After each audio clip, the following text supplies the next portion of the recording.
الحمد لله رب العالمين والصلاة والسلام على سيد الأنبياء والمرسلين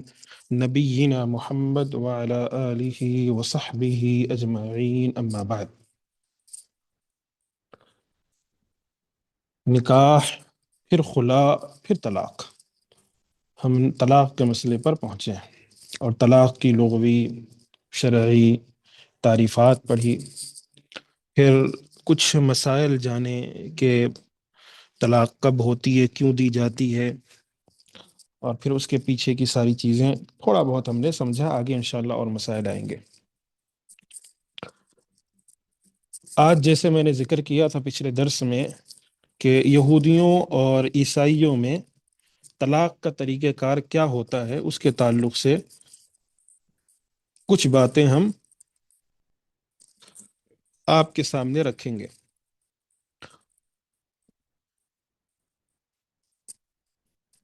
یہودیوں کے یہاں طلاق میں بہت ڈھیل ہے. ٹھیک ہے، شوہر کی خواہش ہی طلاق کے لیے کافی سمجھی گئی ہے. یعنی شوہر اگر موجودہ بیوی کو علیحدہ کرنا چاہے اور اس سے زیادہ خوبصورت عورت سے شادی کرنا چاہے تو وہ پہلی بیوی کو طلاق دینے کی اس کو اجازت ہے. ٹھیک ہے، اسی طرح عورت کے معمولی عیوب بھی وجہ طلاق بن سکتے ہیں. مثلا عورت کی دونوں آنکھیں برابر نہ ہوں، چھوٹی بڑی ہوں، عورت کی جسم سے بو آتی ہو، عورت لنگڑی ہو یا پھر بانجھ ہو. جس طرح یہ خلقی عیوب ہیں، اس کی وجہ سے بھی شوہر طلاق آسانی سے دے جاتا ہے. یہودیوں کے پاس یہ رائج ہے. اسی طرح کچھ اخلاقی عیوب بھی ہیں، وہ ان کے لیے کافی ہیں. مثال کے طور پر بیوی سخت مزاج ہے، زیادہ بولنے والی ہے، بے ادب ہے، لالچی ہے، کھانے میں یعنی پاکیزگی پسند نہیں کرتی، اس کی خوراک زیادہ کھاتی ہے. یہ ساری چیزیں یہودیوں کے پاس ہے کہ وہ ان کے پاس آسان ہے، بس سارا حق مرد کو دیا گیا، وہ چاہے چھوڑ دے.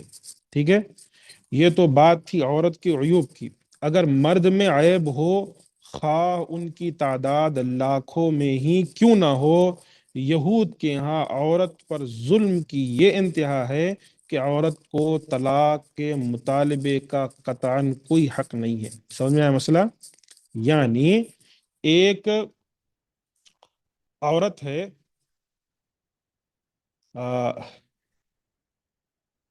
جو یہود کے ساتھ شادی، یعنی یہودی ہے اور یہودیہ ہے، تو شوہر کو پورا حق حاصل ہے. وہ چھوٹی چھوٹی بات پہ طلاق دے سکتا ہے اور بالکل یعنی اس میں کوئی برائی نہیں سمجھی جاتی. پورا یعنی جیسے بتایا گیا کہ عورت جو ہے کم کھاتی ہے، زیادہ کھاتی ہے، عورت لنگڑی ہے، عورت لولی ہے، عورت بانجھ ہے، عورت جو ہے بد اخلاق ہے، عورت بد مزاج ہے، عورت یہ کہہ دے کہ عورت کے جسم سے بو آتی ہے، طلاق دے دیا. ٹھیک ہے، یہ سارے وجوہات ہیں، وہ طلاق دے سکتا ہے یہودی. لیکن ایک یہودیہ جو عورت ہے وہ اپنے شوہر سے طلاق نہیں لے سکتی، چاہے شوہر میں 1,00,000 10,00,000 چاہے کتنی بھی برائیاں ہوں، اسے صبر کرنا ہے، اسے ظلم کو سہتے رہنا. یہ ایک یہودیوں کے پاس طلاق کا طریقہ کار ہے. اب پتہ نہیں بدلا کہ نہیں بدلا، یا ان کے پاس کوئی اس کے لیے قانون آیا، واللہ عالم. اور اس کے بعد عیسائیوں کے ہاں طلاق، تو یہ بات سمجھ لیں کہ عیسائیت میں سرے سے جائز ہی نہیں تھا کہ طلاق کسی بھی وجہ سے دی جائے. ان کے پاس طلاق ہی نہیں تھا. رشتے جو رشتے ہوتے تھے، جو نکاح ہوتا تھا، وہ ہمیشگی والا رشتہ سمجھا جاتا تھا. موت کے سوا جدائی کا کوئی اور وجہ ہی نہیں تھا کہ ان دونوں سے جو ہے جدائی ممکن ہو سکے سوائے موت کے. یہ ساری کی ساری چیزیں وہ مسیح کے اس قول سے اخذ کی گئی تھیں، یعنی وہ جو یعنی عیسیٰ علیہ الصلوۃ والسلام کہ اس قول سے جو انجیل متی میں موجود ہے. ان کے پاس جو ہے کچھ اناجیل ہیں، انجیل متی ہے، انجیل مرقس ہے، انجیل لوقا ہے، انجیل یوحنا ہے، ٹھیک ہے؟ متی، مرقس، لوقا، یوحنا، یہ 4 اناجیل ان کے پاس مشہور ہیں، جو یہ لوگ مانتے ہیں اس کو۔ تو اس میں سے ایک انجیل متی میں جو ذکر کیا گیا ہے کہ خدا نے جوڑا ہے اسے آدمی جدا نہ کرے، بس ذکر ہے۔ اور انہوں نے اپنی طرف سے جو ہے تحریف بھی کر دی اس میں، اسی لیے جو ہے ہم جو ہے کسی بھی چیز کو یقین نہیں کرتے، نہ اس کو ہم مانتے ہیں، نہ اس کو ہم انکار کرتے ہیں، ہمارا کام خاموشی ہے۔ حالانکہ اس قول کا مطلب یہ سرے سے انہوں نے غلط لیا، اخلاقی ہدایات اور منشا بے وجہ طلاق دینے سے روکنا تھی، یعنی یہ جو وجہ تھی جو عیسیٰ السلام کا یہ قول بھی ذکر کر رہے ہیں، اس سے یہ بات پتہ چلتی ہے کہ وہ اخلاق بتا رہے ہیں کہ آپ جو ہے آپ میں اخلاق اچھے ہونے چاہیے۔ جیسے ایک انجیل متی میں دوسرے مقام پر ان کی آیت ہے جو اس میں ذکر کرتے ہیں کہ جو کوئی اپنی بیوی کو حرام کاری کے سوا کسی اور سبب کی وجہ سے چھوڑ دے اور دوسرا بیاہ کرے وہ زنا کرتا ہے، یعنی اگر اس کی بیوی حرام کاری کی وجہ سے پکڑی گئی ہے تب تو آپشن ہے، ٹھیک ہے، لیکن تفریق، لیکن اگر یہ ساری چیزیں نہیں ہیں، اگر یہ سارے مسائل نہیں ہیں تو تفریق نہیں کرا سکتے، طلاق نہیں ہو سکتی۔ اور ساتھ میں آپ یہ سن کر حیران رہ جائیں گے کہ صدیوں مسیحی دنیا اسی قانون پر عامل رہی ہے، حقیقت ہے۔ اس کے تعلق سے بہت ساری کتابیں ہم نے کیا کہتے ہیں کلیت الدعوہ کے اندر جامعہ اسلامیہ میں ہم نے اس کے تعلق سے کچھ پڑھا تھا، نام یاد نہیں آ رہا شیخ کا، الیہودیہ والنصرانیہ کہہ کر ایک کتاب ہے، مجھے نام یاد آیا تو میں ذکر کروں گا۔ تو بہت پیارے انداز سے انہوں نے لکھا ہے، اس میں بتایا ہے کہ ان کے پاس زمانے تک یہی تھا، زمانے تک یہی قانون تھا۔ ایک تو طلاق ہی ناجائز سمجھی جاتی تھی، جن لوگوں کے ہاں طلاق جائز تھی ان کے ہاں فیصلہ یہ تھا کہ اب مرد اور عورت دونوں یعنی الگ الگ زندگی گزاریں گے، اب وہ نکاح ہی نہیں کر سکتے۔ اگر جن کے پاس طلاق بھی ہوتی ہے وہ کہتے ہیں کہ الگ الگ زندگی گزارو، نکاح مت کرو۔ بعد میں مشرقی کلیسا نے، کلیسا کہتے ہیں گرجا گھر کو، جسے ہمارے پاس کیا کہا جاتا ہے اس کو، جو بھی ان کا عبادت خانہ ہے انگریزی میں، جیسے بھی مشرقی کلیسا گرجا گھر جو ہوتا ہے،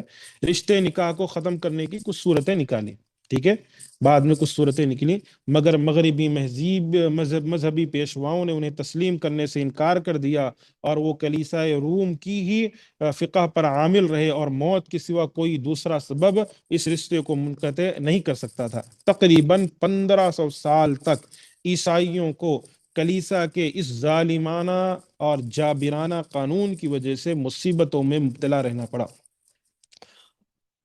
اور آپ جان کر حیران ہو جائیں گے اس بات کو بھی کہ یہی وجوہات تھیں کہ جب جا کر جو ہے یہ ڈیموکریسی اور اسی طریقے سے کیا کہتے ہیں دوسرے جو چیزیں ہیں ان کی مذاہب ہیں یہ نکلے تھے اس میں سے، ٹھیک ہے، اسی وجہ سے یہ ساری چیزیں نکلیں۔ آزادی کے نام پر عورتوں نے جو ہے قسم قسم کی چیزیں سوال کرنے لگ گئیں، اور آج تک جو چیختی ہیں کہ وومنس امپاورمنٹ، یہ سارے مسائل وہیں سے شروع ہوتے ہیں، کیونکہ وہ لوگ ظالمانہ عورتوں پر ظلم کر رہے تھے، وہ جب سے رٹا مار لیا اور آج تک ایک خاتون رٹا ہی مارتی آئی اور لوگ اسی کو رٹا مارتے ہوئے آئے ہیں۔ 16ویں صدی سے طلاق کے قانون کی اصلاح کی آواز اٹھی، یعنی 16ویں جو صدی تھی اس میں، اور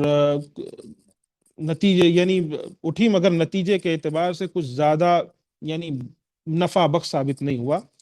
اور انگلستان میں 1857 سے پہلے تک جب تک زنا اور ظالمانہ برتاؤ ثابت کیا جائے قانونی تفریق کا فیصلہ بھی نہیں ملتا تھا، ٹھیک ہے، اور پھر اگر کسی نے یہ 2 جرم ثابت کر دیے تو قانونی تفریق حاصل ہوتی تھی۔ وہی چیز ہے کہ اگر کوئی جو ہے یہ ثابت کر سکے، کوئی خاتون جا کر کہ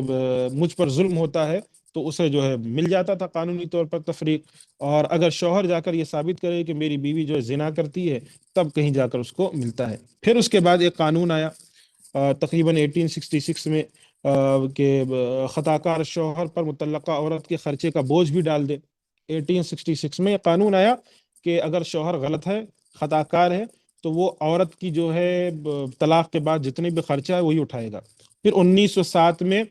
خطاکار کی شرط ختم کر دی گئی، ٹھیک ہے، یعنی میاں بیوی مکمل جدائی کے باوجود عدالت کو حق تھا مرد سے متعلقہ بیوی کو خرچہ دلوائے۔ یہ جو آج بھی چلا آ رہا ہے ہمارے جو ہے ہندوستان کے اندر، یہ رائج ہے آج بھی، یعنی 1907 میں یہ جو خطا کار کا لفظ ہے، یعنی غلط، اگر شوہر غلطی پر ہے اور طلاق لے لی عورت نے، تو شوہر جو ہے خرچہ دے گا بیوی کو، اور بعد میں جو ہے یہ لفظ ہٹا دیے، یہ لفظ ہٹا کر بولے کہ اب شوہر بیوی کو خرچہ دے گا بس۔ اور آج بھی ہمارے پاس ہے ایلیمنی کے نام پر جو لیز، جو چیزیں لی جاتی ہیں جا کر کورٹ میں جو ہے کیس کر کے، اور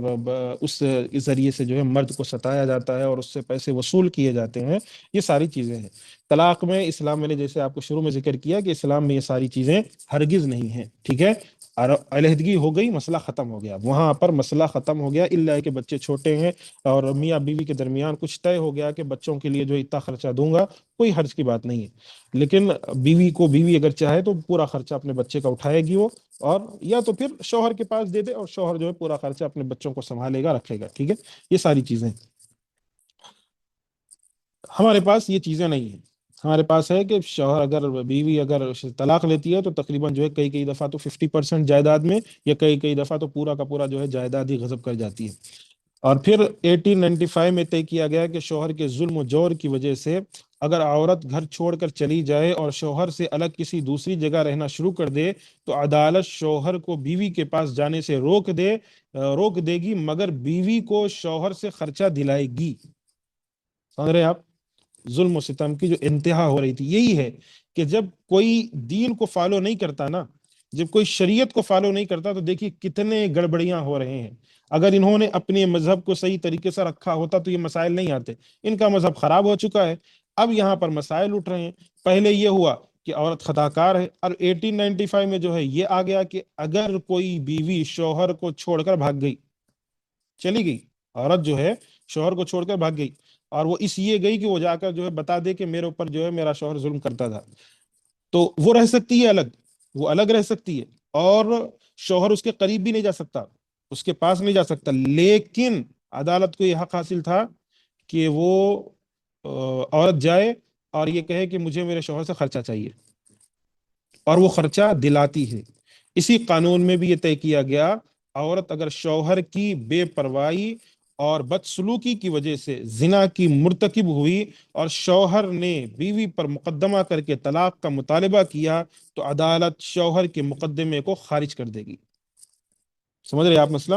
یعنی ایک مرد نے، بیچارے نے، یعنی اس کے اوپر یہ الزام لگایا کہ اگر اس کی بے پرواہی کی وجہ سے عورت زنا کرے، عورت اس کی بے پرواہی کی وجہ سے زنا کرے، اور یہ چیزیں جو ہے عام نہیں، یہ سننے میں جو ہے کسی کو تعجب نہیں ہونا چاہیے۔ آج جس ہم معاشرے میں رہ رہے ہیں اس میں ہرگز تعجب نہیں ہونا چاہیے، کیونکہ کتنے ایسے آپ کو میں بتا دوں واقعات ہیں کہ جہاں پر بیوی حاملہ ہے، بچہ ہو چکا ہے، اور معلوم ہے، پوری دنیا کو معلوم ہے کہ یہ بچہ اس کا نہیں ہے، لیکن حکومت کہتی ہے تمہارا بچہ ہے، تمہیں پالنا ہے، تمہیں دینا ہے خرچہ، چاہے وہ بچہ کسی اور سے اس نے پیدا کیوں نہیں ہے۔ حکومت، ہماری حکومت میں ہے یہ قانون۔ کیونکہ عورتوں کو جب ڈھیل ملنا شروع ہوئی، جب انہی حکومتوں نے، انگریز حکومتوں نے، اور اسی طریقے سے انہی عیسائیوں نے عورتوں کو دھیرے دھیرے ڈھیل دینا شروع کی، تو آج تک یہ چیزیں باقی رہ گئیں، اور پھر بھی چیختی ہیں عورتیں کہ ہمارے ساتھ انصاف نہیں ہوتا ہے۔ یہ ہوا، اور آخر میں کیا ہوا کہ اگر عورت زنا بھی کرے اور یہ بتا دے کہ میرے شوہر کی لاپرواہی کی وجہ سے میں نے زنا کی، میرے شوہر کی لاپرواہی کی وجہ سے میں نے زنا کی، تو شوہر کے اوپر یہ ہے کہ شوہر جو ہے اس کا خرچ دے گا، اس کے کھانے پینے کا خرچ دے گا، اور ساتھ میں مقدمہ بھی خارج کر دیا جائے گا۔ جو مقدمہ شوہر ڈالے گا کہ میری بیوی زانیہ ہے نا، نہیں، کھانے پینے کے خرچ کے تعلق سے ذکر نہیں ہے، لیکن مقدمہ اگر شوہر ڈالے گا کہ میری بیوی زانیہ ہے، مجھے جو ہے علیحدگی چاہیے، تو شوہر کے طرف سے مقدمہ خارج ہو جائے گا۔ پھر 1910 میں ایک شاہی کمیشن مقرر کیا گیا، وہ نکاح و طلاق کے مسائل اور معاملات پر غور کر کے اپنی رپورٹ پیش کرے۔ تو اس کمیشن نے اپنی رپورٹ میں اور چیزوں کے ساتھ ساتھ اس کی بھی سفارش کی کہ اسباب طلاق کے اعتبار سے مرد اور عورت دونوں کو مساوی قرار دیا جائے، یعنی جن وجوہ کی بنیاد پر مرد کو طلاق دینے کا حق حاصل ہے، انہی وجوہات کے بنا پر عورت بھی طلاق حاصل کرنے کی مستحق ہے۔ پھر 1923 کے قانون میں اسے شامل کر لیا گیا۔ اس قانون کے روح سے مرد اگر ایک مرتبہ بھی زنا کا ارتکاب کرے تو عورت مرد سے طلاق لے سکتی ہے۔ ایک تو قانون طلاق کی اصلاح ہی ناقص ہوئی اور دور اندیشی کے پورے قانون میں کہیں نام و نشان نہیں ہے، دوسری طرف ظلم یہ کہ بہت سے لوگوں نے اس کو بھی برداشت نہ کیا۔ اب آپ یہ سن کر حیران ہوں گے کہ 1930 میں صریح الفاظ میں یہ فیصلہ کیا گیا، ہم کسی ایسے مرد اور عورت کا نکاح نہیں پڑھا سکتے جس کا سابق شریک حیات زندہ ہو۔ جس کا سابق یعنی اگر عورت کی طلاق بھی ہوئی اور اس کا سابق شریک حیات زندہ ہے، نکاح ہی نہیں پڑھا سکتے۔ خلاصہ کلام یہ ہے کہ یہود کے یہاں افراد تھا، یعنی وہ حد سے زیادہ افراد، یعنی ایک مرد کو پورا حق دے دیا گیا، پورا مرد کو حق حاصل ہے۔ عیسائیوں میں تفریق تھا، یعنی اس کا انجام یہ ہوا کہ جو ہی قانون نے عورت کو مرد کی طرح طلاق کی معمولی اجازت دی، طلاق بکثرت ہونے لگی۔ اور پھر اندازہ یہ ہوا کہ اسپین کی عدالت نے ایک مرتبہ صرف ایک تاریخ میں، یعنی ایک تاریخ میں 294 نکاحوں کو فسخ کیا، اور 1844 میں جب طلاق کا نیا قانون پاس ہوا تو 4000 طلاقیں واقع ہوئی تھیں۔ 1900 میں یہ تعداد 7500 تک پہنچ گئیں، اور 1913 میں 16000، اور 1931 میں 21000 طلاقیں ہوئیں۔ ٹھیک ہے، اور آج جس معاشرے میں ہم رہ رہے ہیں، آج بھی آپ جائیے، اب ہندوستان کا جو ہے آپ نکال لیجئے کتنی طلاقیں ہوتی ہیں اور کیسے ہوتی ہیں، اللہ خیر کرے، اور اس کی وجوہات کیا کیا ہیں۔ جتنے بھی آپ سنیں گے، کچھ اللہ والیاں ہوں گی، کچھ جو ہے کیا کہتے ہیں، کچھ رحم کھانے والیاں ہوں گی، تو وہ الگ معاملہ ہے، ورنہ جو ہے طلاق ہوتی ہے۔ اور بزنس بھی بنا ہے، آپ کو معلوم، اگر آپ واقعات اور سوشل میڈیا سے واقف ہوں تو بزنس بھی بن چکا ہے کہ عورتیں جو ہے جاتی ہیں، ایلومینی لیتی ہیں، اس سے نکاح توڑواتی ہیں، پھر کسی اور سے تعلقات، پھر وہاں سے ایلومینی، اور اس طریقے سے بزنس ہے، اور پورا کا پورا بزنس قائم کر رکھی ہیں۔ اور ان کو جو ہے پیسہ، گھر بیٹھے پیسے 1-1 لاکھ 2-2 لاکھ مہینے کے جو ہے عورتیں طے کرا لیتی ہیں۔ ایک کہیں دیکھا تھا کہ جو ہے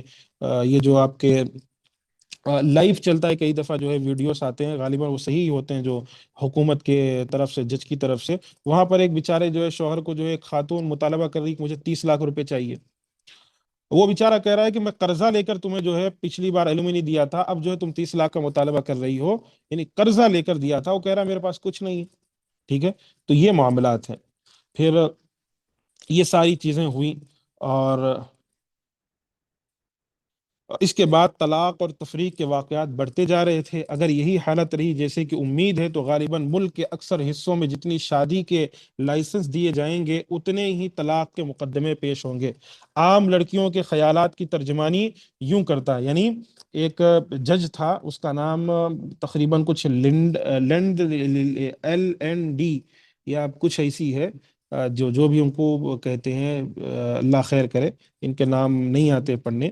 تو ان کی جو ہے ترجمانی یوں کرتا ہے کہ وہ پوچھا، عام لڑکیوں سے جب پوچھا گیا کہ کیا ہے، تو عام لڑکیاں کہتی ہیں میں شادی کیوں کروں، میرے ساتھ کی جن لڑکیوں نے گزشتہ 2 سال میں شادیاں کی ہیں، ہر 10 میں سے 5 کی شادی کا انجام طلاق پر ہوا۔ میں سمجھتی ہوں کہ اس زمانے کی ہر لڑکی محبت کے معاملے میں آزاد عمل کا فطری حق رکھتی ہے۔ ٹھیک ہے، آزادی، یعنی وہ آزاد ہے، وہ جس سے چاہے محبت کرے۔ ہم کو منع حمل کی کافی تدبیریں معلوم ہیں، منع حمل یعنی حمل کو کیسے گرایا جاتا ہے ہمیں معلوم ہے، اس ذریعے سے یہ خطرہ بھی دور کیا جا سکتا ہے۔ اور ایک بچے کی پیدائش کوئی پیچیدہ صورتحال پیدا کر دے گی، تو ہم کو یقین ہے کہ روایتی طریقوں سے اس جدید طریقے سے بدل دینا عقل کا، یعنی اگر کوئی بچہ بھی پیدا ہو گیا تو ہمیں معلوم ہے ہمیں کیا کرنا ہے۔ ان خیالات کی بے شرم عورتوں کو اگر کوئی چیز شادی پر آمادہ کرتی ہے تو وہ صرف جذبہ محبت ہے، لیکن اکثر یہ جذبہ بھی دل اور روح کی گہرائی میں نہیں ہوتا، بلکہ محض ایک عارضی کشش کا نتیجہ ہوتا ہے۔ خواہشات کا نشہ اتر جانے کے بعد زوجین میں کوئی الفت باقی نہیں رکھتی، مزاج اور عادات کی ادنا ناموافقت ان کے درمیان دوری پیدا کر دیتی ہے، آخر کار عدالت میں طلاق یا تفریق کا دعویٰ پیش کرتے ہیں۔ یعنی کہنے کا مطلب یہ ہے کہ آج بھی جو شادیاں ہوتی ہیں، یہ آج بھی جو مسائل ہیں کہ محبت پر، یعنی جو عشق ہے، پیار ہے، محبت پر، اور یہ کب تک رہتا ہے؟ 1 مہینہ، 2 مہینے، 3 مہینے، 1 سال، 2 سال، اور جب یہ محبت کا پورا نشہ اترتا ہے اور تب جو ہے ذرا ذرا سی بات پہ جو ہے لڑائی جھگڑے شروع ہوتے ہیں اور پھر طلاقیں ہوتی ہیں۔ تو یہ سارے مسائل ہیں جو آج آپ کو میں نے سکھائے ہیں۔ بتائیں کہ ان کے پاس ایسے طلاق ہوتی تھی، ٹھیک ہے، ان کے پاس یہ طلاق کا طریقہ کار تھا۔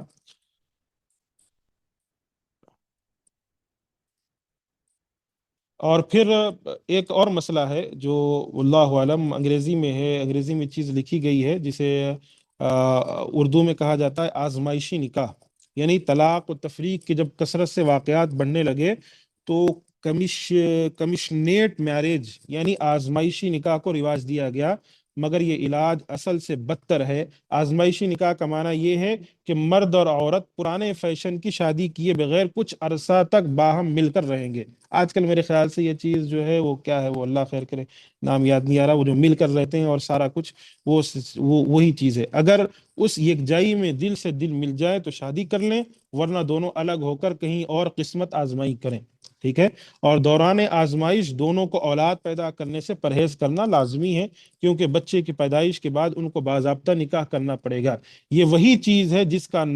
کا نام روس میں آزاد محبت یعنی رشیا میں، یا روسی لوگ جو رشین ہیں اسے فری لو کے نام سے جانتے ہیں۔ یہ ساری چیزیں ہیں جو اللہ خیر کرے، یہ ہے عیسائیوں کے ہاں طلاق کا اصل،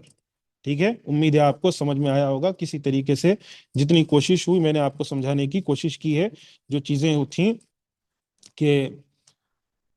کس طریقے سے ایک شریعت کو نہ فالو کرنے کی وجہ سے، دین کو نہ فالو کرنے کی وجہ سے کیسے کیسے طلاق کے رخ بدلے۔ یہودیوں کے پاس تو عام ہے، یہودیوں کا آپ نے سمجھ لیا کہ ان میں بالکل شوہر کو حق حاصل ہے، بیوی کو حق حاصل نہیں۔ عیسائیوں میں کیا تھا، جب دیکھا گیا یہ سارا ظلم بڑھ رہا ہے تو عیسائیوں نے کیا کیا، آپس میں جو ہے سارا کچھ ہوا کہ بھئی یہ تو سیدھا سیدھا ظلم ہو رہا ہے، ہم علیحدہ ہو ہی نہیں سکتے، یعنی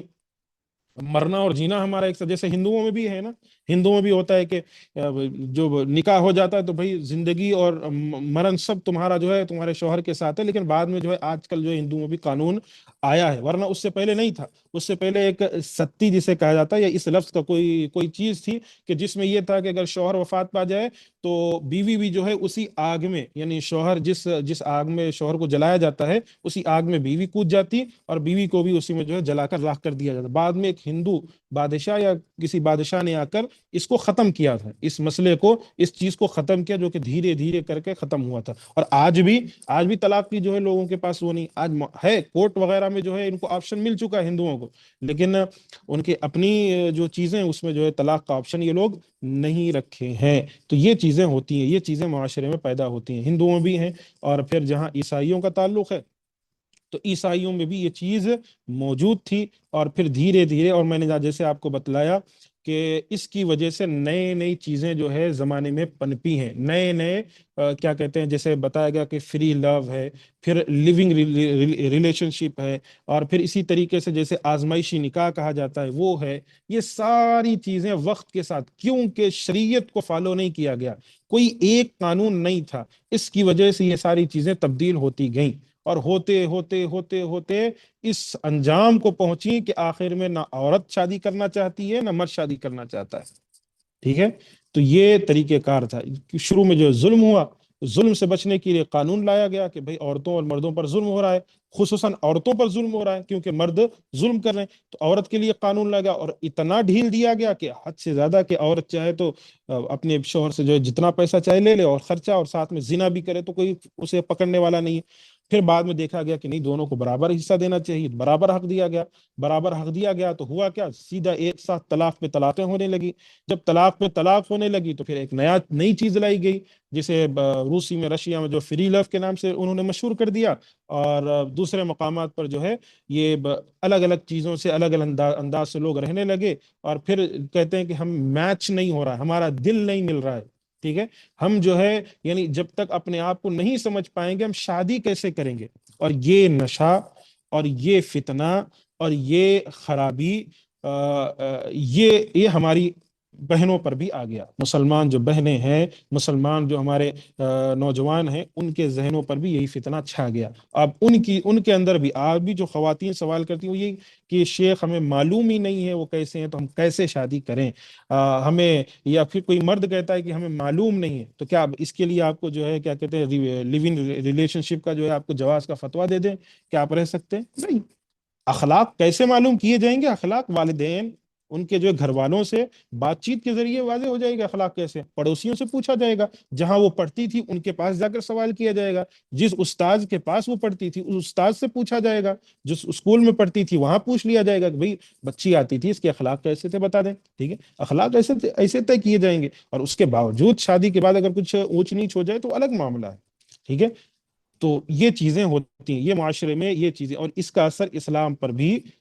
کیا کہتے ہیں، مسلمانوں پر اس کا اثر بہت زیادہ پڑا، اور مسلمان بھی اسی راستے کو اختیار کرنے کے پیچھے رہ گئے۔ اور پوچھا جائے وجہ کیا ہے، تو کہتے ہیں کہ پہلے جو ہے دل میچ ہونا چاہیے، جب دل مل گیا تو پھر شادی آرام سے کر سکتے ہیں۔ اسلام کہتا ہے پہلے شادی کرو، پھر جو کرنا ہے کرو، پہلے شادی ہونی چاہیے، پہلے جو ہے نکاح کرنا چاہیے، پہلے اپنے آپ کو آپ گناہوں سے بچاؤ، اس کے بعد پھر اپنی بیوی سے محبت کرو، اپنی بیوی کو اپنے پاس رکھو، اس کے ساتھ جو کر، لیکن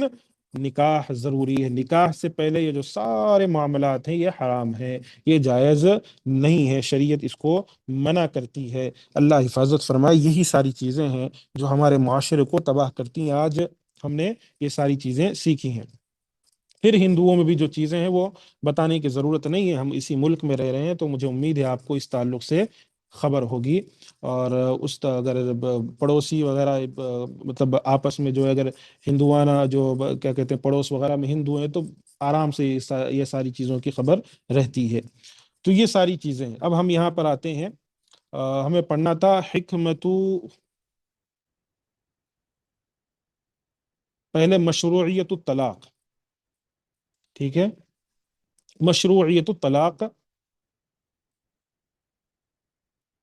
الأصل في الزواج استمرار الحياة الزوجية بين الزوجين، وقد شرع الله تعالى أحكاما كثيرة وآدابا جمة في الزواج لاستمراره وزمان بقائه، إلا أن هذه الآداب قد لا تكون مرعية من قبل الزوجين أو أحدهما۔ ٹھیک ہے، اصل کیا ہے کہ میاں بیوی ایک ساتھ رہیں، اور ان میں جو ہے کوئی کیا کہتے ہیں شرعی طور پر آداب و احکامات کو اپنائیں، مل جل کر رہیں اور ہمیشہ رہیں، اور ان میں کوئی اختلاف نہ ہو۔ ٹھیک ہے، یہی ساری چیزیں ہیں۔ فَيَقَعُ التَّنَافُرُ بَيْنَهُمَا حَتَّى لَا يَبْغَى، یہ پڑھ چکے ہیں میرے خیال سے۔ الطلاق مشروع بالکتاب، یہ پڑھ لیے ہیں، پہلے پڑھ چکے ہیں کہ محبت سے رہیں، اور اگر اصلاح کی کوئی مجال نہیں ہے، اخیر میں یہ معاملہ پیش آ جائے کہ اصلاح کی کوئی مجال نہیں ہے، تب طلاق کا آپشن اسلام نے دیا ہے، اور رہ نہیں سکتے تب اسلام نے طلاق کا آپشن دیا ہے۔ اور اس کے بعد جیسے کہ قرآن و سنت سے اس کے مشروع ہونے کی دلائل مذکور ہیں، اجماع سے بھی ہیں کہ قرآن سے کیا ہے، الطلاق مرتان، طلاق دو مرتبہ ہے، فامساک بمعروف او تسريح باحسان، معروف طریقے سے رکھو یا پھر اچھے طریقے سے چھوڑ دو۔ وقال اللہ عز وجل یا ایھا النبی اذا طلقتم النساء فطلقوهن لعدتهن، اللہ تبارک و تعالی نے ان آیات میں ارشاد فرمایا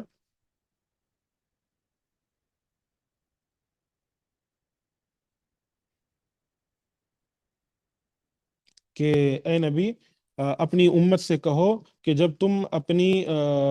بیویوں کو طلاق دینا چاہو تو ان کی عدت کے دنوں کے آغاز میں انہیں طلاق دو۔ یہ مسئلہ ہمیں معلوم ہے، آگے انشاءاللہ ہو سکتا ہے آ بھی جائے۔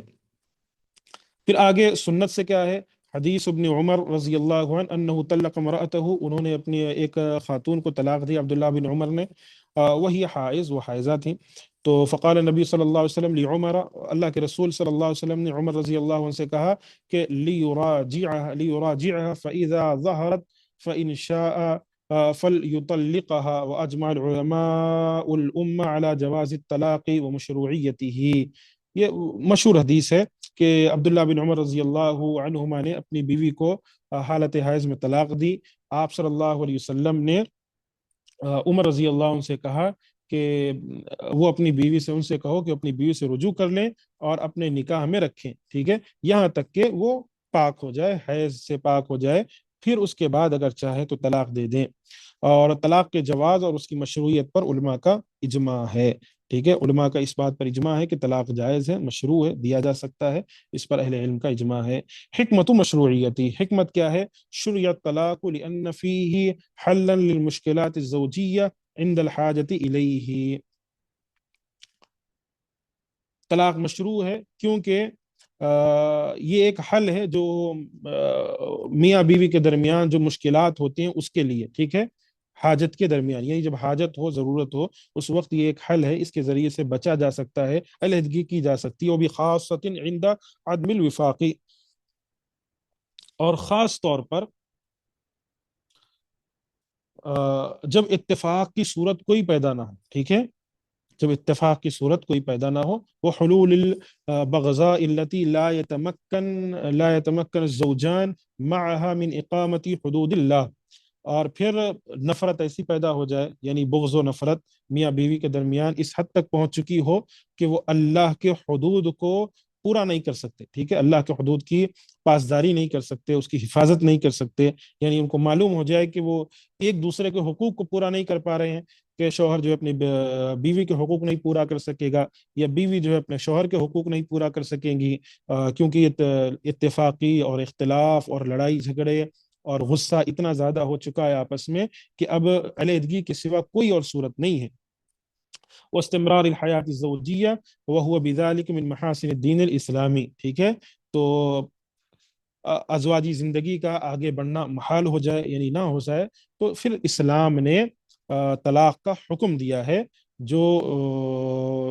طلاق جو ہے، یہ جو اسلام نے حکم دیا، یہ دین اسلام کی خوبیوں میں سے ایک خوبی ہے، یعنی راستہ نکالا، اور اگر راستہ نہ نکالتا تو آپ نے جو پیچھے واقعہ آپ نے پڑھا یہودیوں کا اور نصرانیوں کا، کہ کیسے جو ہے بیڑا غرق ہوا اور آج تک ہوتا ہوا آ رہا ہے، کس طریقے سے، یہی وجوہات ہیں جن کی بنا پر اگر شریعت کو فالو کیا جائے، دین کو فالو کیا جائے، اور نبی نے جو طریقہ بتلایا ہے اس کو فالو کیا جائے، تو پھر یہ مسائل ہرگز پیش نہیں آتے، اور اگر دین کو چھوڑا جائے اور پھر اپنی طرف سے گڑھ کر کوئی چیز بنائی جائے اور پھر وہ نافذ کیا جائے اور یہ سمجھا جائے کہ یہ بہت بہترین فیصلہ ہے، تو کبھی بھی اللہ کے فیصلے کے آگے لوگوں کا فیصلہ بہترین نہیں ہو سکتا۔ اللہ کا جو فیصلہ ہے وہی حق ہے۔ اگر کوئی کہے کہ اللہ تبارک و تعالیٰ نے حکم دیا ہاتھ کاٹو ایک چور کے، کوئی کہے یہ فیصلہ صحیح نہیں ہے، یہ فیصلہ شریعت کا صحیح نہیں ہے، بلکہ آج کے زمانے کے لحاظ سے فیصلہ یہ ہے کہ صرف اس کو یہ کام کرو، یہ کام کرو، یہ یعنی اس کے ساتھ یہ معاملات پیش کر دو، یا اس سے پیسے لے لو، اسے چھوڑ دو، نہیں، شریعت کا جو فیصلہ ہے وہ اٹل ہے۔ وہ کیوں ہے؟ کیونکہ اگر ایک سے دو کے درمیان ہوگا تو پھر معاشرے میں چوری ہی باقی نہیں رہے گی، ٹھیک ہے، معاشرے میں چوری ہی باقی نہیں رہے گی۔ لیکن یہ سارے احکامات جو ہوتے ہیں، جو میں نے آپ کو بتائے حدود کے احکامات ہوتے ہیں، وہ سارے اسلامی حکومت میں ہوتے ہیں، لیکن یہ جو طلاق ہے، خلا ہے، نکاح ہے، یہ سارے احکامات ہر جگہ پورے کیے جا سکتے ہیں۔ تو یہاں تک ہمارے لیے انشاءاللہ کافی ہے، الحکمہ مشروع، حکمت کیا ہے اس کی مشروع ہونے کی۔ اس کے بعد جو تیسرا مسئلہ ہے حکم الطلاق، طلاق کا حکم کیا ہے، اور کون طلاق دے گا، کس کے ہاتھ میں ہے، اور کون طلاق دے سکتا ہے، اور کیسے طلاق دی جائے گی، ٹھیک ہے، اس کے بعد طلاق کے الفاظ کیا ہونے چاہیے، یہ سارے مسائل آئندہ دروس میں ہم پڑھیں گے۔ اللہ سے دعا ہے ہم تمام کو اللہ تبارک و تعالیٰ گناہوں سے بچائے، ہماری حفاظت فرمائے، ہمیں نیک عمل کرنے کی توفیق عطا فرمائے، آمین، وآخر دعوانا الحمد للہ رب العالمین۔ السلام علیکم ورحمۃ اللہ۔